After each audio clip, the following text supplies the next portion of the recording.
Hello Tanu जी,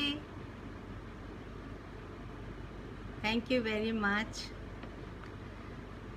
hello Komal जी,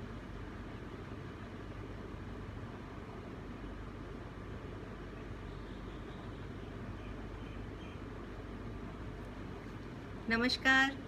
मैं Rekha Jha, motivational speaker, pranic healer और life coach. आज विनिंग स्त्री के मंच से सारे सक्सेसफुल ब्यूटीफुल डिवाइन सोल्स को शत शत प्रणाम करती हूँ।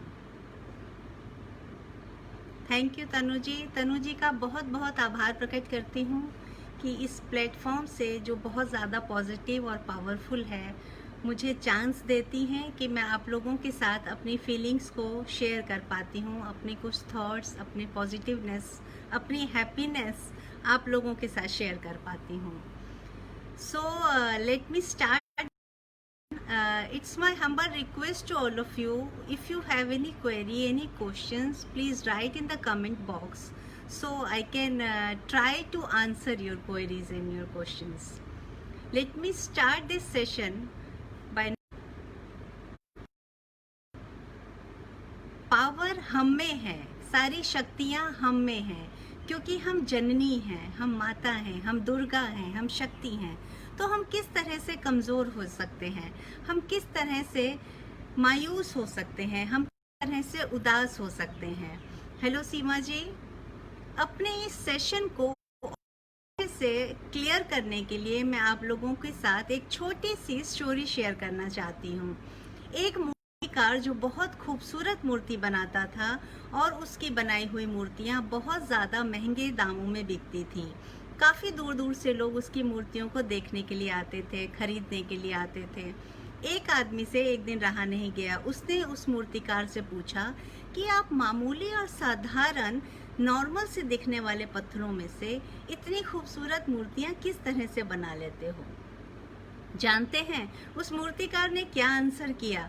उस मूर्तिकार ने कहा, खूबसूरती इस मामूली से पत्थर में ही है, इस मामूली और साधारण में ही है, मैं तो बस थोड़ी सी काट छांट कर लेता हूँ। इस कहानी का उद्देश्य यही है कि खूबसूरती हमारे अंदर है, पावर हमारे अंदर है, हमें उसे बाहर तलाशने की ज़रूरत नहीं या हमें किसी मूर्तिकार की ज़रूरत नहीं, हमें अपने आप ही उसकी काट और छटाई करनी है ताकि हम अपनी खूबसूरती को इन्हेंस कर सकें, ताकि हम अपनी पॉजिटिविटी को आगे ला सकें, हम अपने पावर को पहचान सकें। दोस्तों, हमारे जो ईश्वर हैं जिन्होंने हमें जीवन दिया है, हमें किसी न किसी खूबी के साथ, किसी विशेषता के साथ पैदा किया है। हर इंसान में कोई ना कोई खूबी है, ज़रूरत है उसे पहचानने की, ज़रूरत है उसको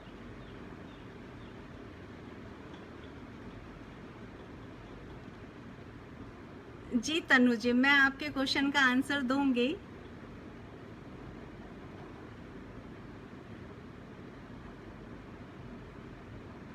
क्यों महिला को हमेशा दबाया जाता है अपने कमाए पैसे को भी खर्चने से पहले? महिला क्यों डरती है? महिला डरती है इसीलिए उसे डराया जाता है। पुरुष नहीं डरता इसलिए उसको नहीं डराया जाता। तो हम जब तक डरना नहीं छोड़ेंगे, हम जब तक झुकना नहीं छोड़ेंगे, तब तक दुनिया हमें झुकाती रहेगी, हमें डराती रहेगी। बस ज़रूरत है अपने आप से एक संकल्प करने की, अपने आप से एक कमिटमेंट करने की। अगर हमने अपने आप कमिटमेंट कर ली ना कि हम स्ट्रॉन्ग हैं, हम किसी के आगे झुकेंगे नहीं, हम सेल्फ डिपेंडेंट बनेंगे, हम खुश रहेंगे, हम तो यकीन मानिए तनु जी, दुनिया की कोई ताकत हमें नहीं, दुनिया की कोई ताकत हमें नहीं डरा सकती। तो सबसे पहले हमें अपने आप को स्ट्रॉन्ग करना है।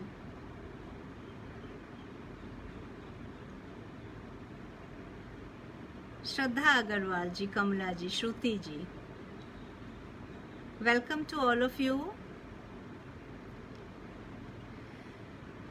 दोस्तों, मंजिल उसी को मिलती है जिसके सपनों में जान होती है, और हौसलों से ही उड़ान होती है।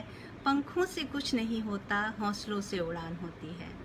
इसलिए अपने हौसलों को ज़िंदा रखिए, अपने सपनों को ज़िंदा रखिए। बहुत सी हम में से कुछ ऐसी लेडीज़ हैं जो सोचती हैं कि अब हमारी शादी हो गई, अब हम क्या करें, अब अच्छा है 2 रोटी तो मिल ही रही है, अब हम सुकून से लाइफ लीड कर सकते हैं। ऐसा बिल्कुल नहीं सोचिए। आप में कोई ना कोई क्वालिटी है, अपनी क्वालिटी को, एजुकेशन को, क्वालिफिकेशन को, हॉबीज़ को पहचानिए। और ज़रूरी नहीं कि हम घर से बाहर ही निकल जाएं या हम बहुत ज़्यादा लार्ज स्केल पे अपना कोई काम करने लगें। छोटे छोटे स्टेप्स करके भी, छोटी छोटी चीज़ों को करके भी, अपनी ख्वाहिशों को पूरा करके भी हमें खुशी मिल सकती है। ज़रूरत है हमें खुश रहने की। जब हम खुश रहते हैं ना, और हम हर काम खुशी से करते हैं, तो उस काम के रिजल्ट्स जो होते हैं वो बहुत ज़्यादा पॉजिटिव होते हैं, बहुत ज़्यादा अमेजिंग होते हैं। हम चाहे कोई भी रिस्पॉन्सिबिलिटी निभाएं, एक माँ की, बहन की, टीचर की, ऑफिस में किसी बॉस की, या इवन हम घर के काम के लिए घरेलू काम ही करें, लेकिन सारे काम करते हुए अगर हम दुखी मन से करें और अगर हम खुश मन से करें, तो आप उन दोनों कामों के रिजल्ट्स देख सकते हैं। उन दोनों कामों के रिजल्ट्स बहुत ज़्यादा डिफरेंट होते हैं। जो हम काम खुश होकर करते हैं, इंजॉय करके करते हैं, उसके रिजल्ट्स अमेजिंग होते हैं और हमारी खुशी सामने दिख जाती है। इवन जब हम नॉर्मली खाना भी बनाते हैं ना, घर में जब हम नॉर्मल काम करते हैं और खुश होके करते हैं, तो उस खाने का स्वाद भी बिल्कुल डिफरेंट होता है, बहुत अमेजिंग होता है। इसको मैं आपको एक एग्जांपल देके बताना चाहूँगी। जब हम पूजा करते हैं, कोई धार्मिक अनुष्ठान करते हैं और हम खाना बनाते हैं, उसमें हम चाहे प्याज ना डालें, अदरक ना डालें, लहसुन ना डालें, लेकिन जब हम उसमें अपनी पॉजिटिविटी डालते हैं, जब हम उसमें अपनी खुशी डालते हैं, तो उस दिन पूजा का जो खाना बनता है उसका स्वाद अमेजिंग होता है, बहुत अच्छा होता है, वो अमृत बन जाता है। क्योंकि हम बिना किसी परेशानी के, बिना किसी उदासी के, शांत मन से, शांत स्वभाव से प्रभु का स्मरण करते हुए वो भोजन बनाते हैं। और जनरली आप देखेंगे, जिस दिन हमारा मूड थोड़ा ऑफ होता है, घर में कोई प्रॉब्लम हो जाती है और हम खाना बनाते हैं, तो उसका टेस्ट एकदम डिफरेंट होता है। तो हमारी इनर सारी पॉजिटिविटी, हमारी इनर सारी नेगेटिविटी हमारे खाने तक में जाती है। जब खाने तक में हमारी सारी फीलिंग्स जाती हैं, हमारी सोल की कनेक्टिविटी खाने से हो जाती है, तो क्या आप ये महसूस नहीं कर सकते कि हमारी ये सारी फीलिंग्स, हमारी ये सारी चीज़ें हमारे अपनों तक जाती होंगी? तो हम काम चाहे सारे करें, लेकिन अगर हम खुश होके नहीं करते, अपनी पावर को पहचानते हुए नहीं करते, तो हम कहीं ना कहीं नेगेटिविटी देते हैं हमारे बच्चों को, हमारे घर में, ऑफिस में, बाहर, स्कूल में, कहीं भी। तो सबसे ज़्यादा ज़रूरत है अपनी पावर को पहचानिए, अपनी खुशी को पहचानिए। हम चाहे कैसे भी हैं, गोरे हैं, काले हैं, लंबे हैं, मोटे हैं, पतले हैं, इन सब चीज़ें से कोई मायने नहीं रखता। ये हमारी पर्सनालिटी का एक पार्ट हो सकता है, लेकिन इससे हमारी खुशी पे इनका कोई असर नहीं पड़ सकता। इसलिए अपने आप में कोई इन्फीरियरिटी कॉम्प्लेक्स मत रखिए कि मैं किस तरह से खुश रह सकती हूँ, मेरी तो हाइट बहुत छोटी है, मैं तो बहुत मोटी हूँ, मैं किस तरह अपने आप को करूं। ये सब चीज़ें बिल्कुल मायने नहीं रखती। मायने रखती है आपका कॉन्फिडेंस, मायने रखता है आपका एटीट्यूड। दोस्तों, आपने देखा होगा जंगल में एक ही शेर होता है, क्यों? और बाकी सारे जानवर अलग होते हैं, क्यों? क्योंकि जानवर जो अलग होते हैं वो भीड़ में चलने के आदी होते हैं, लेकिन जो शेर होता है, जो जंगल का राजा होता है, उसका अलग ही एटीट्यूड होता है। वो अकेला चलता है, उसमें ताकत होती है, क्योंकि वो यहाँ से शेर होता है, वो यहाँ से मजबूत होता है, वो यहाँ से स्ट्रांग होता है। तो हम भी क्यों ना यहाँ से स्ट्रांग हो जाएं, सारी पावर्स को यहाँ से फील करें। हमारा शरीर हमारा तभी साथ देता है जब हम अपने माइंड को पावरफुल बनाते हैं, जब हम अपने माइंड को पॉजिटिव बनाते हैं। दोस्तों, जब हम पॉजिटिव होते हैं, इसलिए ज़रूरत है अपने आप को स्ट्रॉन्ग बनाने की। आज का मेरा ये टॉपिक स्पेशली मैंने इसलिए चूज़ किया दोस्तों कि मैंने एक पोयम लिखी है, उस पोयम में मैंने अपनी एक फीलिंग शेयर की है। आज मैं चाहूँगी उस पोयम को आप लोगों के साथ शेयर करने की। उस पोयम में मैंने अपने आप को इतना शक्तिशाली पोर्ट्रे किया है। वो मैं नहीं हूँ, वो हम सारी विनिंग स्त्री हैं, वो सारी नारी जाति है, जो वो ही उसका रूप है, उसकी फीलिंग्स हैं। जो मैंने फील किया वो मैंने इस पेपर पे उतार दिया, और आज मैं वो अपनी फीलिंग्स आप लोगों के साथ शेयर करना चाहती हूँ। और मैं जानती हूँ आप सब में शक्ति है, आप सब में पावर है। अगर आप इस पोयम को अपने जीवन पे ढालने की कोशिश करेंगे, अगर आप इस पोयम के एक एक शब्द को सुन के उसे महसूस करने की कोशिश करेंगे तो यकीन मानिए कम से कम एक जीवन तो आज बदलने ही वाला है। तो इसलिए मेरी आप लोगों से ये अपील है, इस पोयम को ध्यान से सुनिए, को रिलेट कीजिए, अपने आप को महसूस कीजिए कि हम शक्ति हैं, हम दुर्गा हैं, हम काली हैं, हम रणचंडी हैं, हम राक्षसों का वध कर सकते हैं। देवताओं को भी अगर विजय चाहते हैं तो विजय चाहने के लिए देवता भी हाथ जोड़ के हमारे आगे ही प्रणाम करते हैं, हमें नमस्कार करते हैं। अगर हम घरेलू स्त्री भी हैं तो हम में शक्ति की कमी नहीं। हम जब घर के सारे काम अच्छे से कर सकते हैं, सारे कामों को निभा सकते हैं, तो हम दुनिया का कोई भी ऐसा काम नहीं जो नहीं कर सकते। भगवान राम ने भी जब अपने मानव जीवन में ये कहा सीता जी के कष्टों को देखते हुए कि मनुष्य को आदमी बनना आसान है, लेकिन जब मनुष्य औरत के रूप में आता है, जब नारी के रूप में आता है तो उसकी समस्याएं बहुत ज़्यादा होती हैं। इसलिए उन्होंने भी नारी जाति को शत शत प्रणाम किया था। अपनी शक्ति को पहचानिए। ज़्यादा समय वेस्ट ना करते हुए मैं आप लोगों के साथ अपनी कविता शेयर करना चाहती हूँ। मेरी कविता का शीर्षक है पंख नहीं मेरे लेकिन। है पंख नहीं मेरे लेकिन मैं आसमान में उड़ती हूँ। माना काली है रात बहुत, मैं ख्वाब सुनहरे बुनती हूँ। मैं गंगा हूँ, मैं जमुना हूँ, मैं जैसे कल कल बहती हूँ। है पाप धुले मुझ में कितने, है पाप धुले मुझ में कितने, पर श्रद्धा हूँ, विश्वास हूँ मैं सबको पावन करती हूँ, मैं सबको पावन करती हूँ। है पंख नहीं मेरे लेकिन मैं आसमान में उड़ती हूँ। मैं जननी हूँ, मैं शक्ति हूँ, मैं ही दुर्गा, मैं काली हूँ। हाँ पूजी जाती घर घर में, पर कहाँ मैं आदर पाती हूँ। है हाथ उठाता कोई मुझ पर, है हाथ उठाता कोई मुझ पर, कोई बेपर्दा करता है, पर बारिश की एक बूंद सी हूँ, जो सीप में मोती रखती हूँ। है पंख नहीं मेरे लेकिन मैं आसमान में उड़ती हूँ। विद्या हूँ मैं हूँ पुस्तक, मैं ही हूँ वीणा धारिणी। कब तक रोकोगे शिक्षा से, मैं ही हूँ जग की तारिणी। क्यों बेटा स्कूल बस जाएगा और मुझको रोका जाएगा। मैं हूँ गीता, मैं रामायण, मैं खुद में एक पूरी किताब रखती हूँ। है पंख नहीं मेरे लेकिन मैं आसमान में उड़ती हूँ।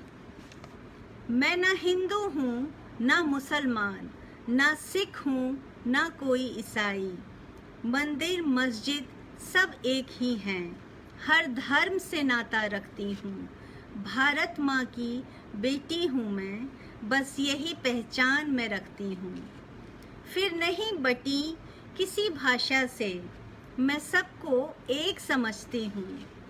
आधुनिक हूँ विचारों से, आधुनिक हूँ विचारों से, पर संस्कारों का एक हिजाब मैं रखती हूँ। है पंख नहीं मेरे लेकिन मैं आसमान में उड़ती हूँ आग में जैसे कोई फिर, ज्वाला सी धधका करती हूँ। जब लूँ शमशीर में हाथों में, फिर रजिया में बन जाती हूँ।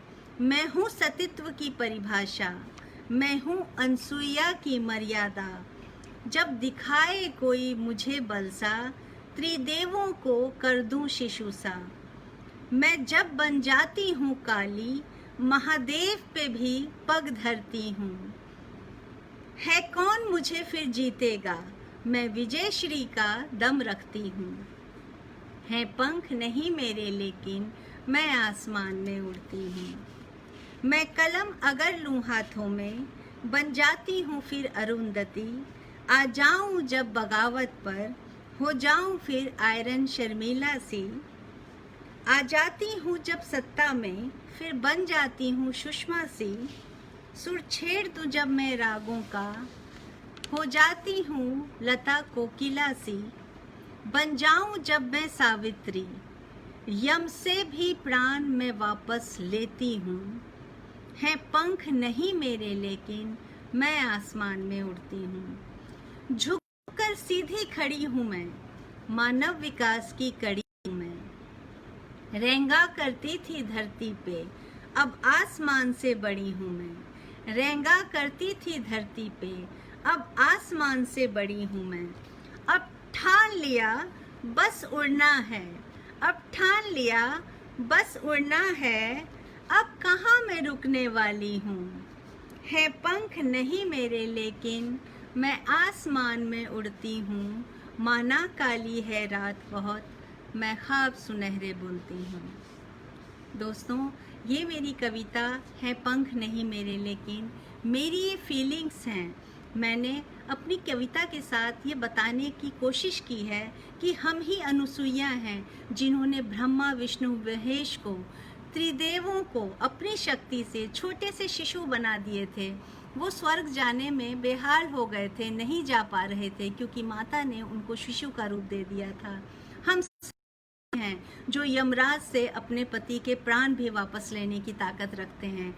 हम रज़िया हैं, हम झांसी की रानी हैं, फिर हम कमज़ोर कैसे हो सकते हैं।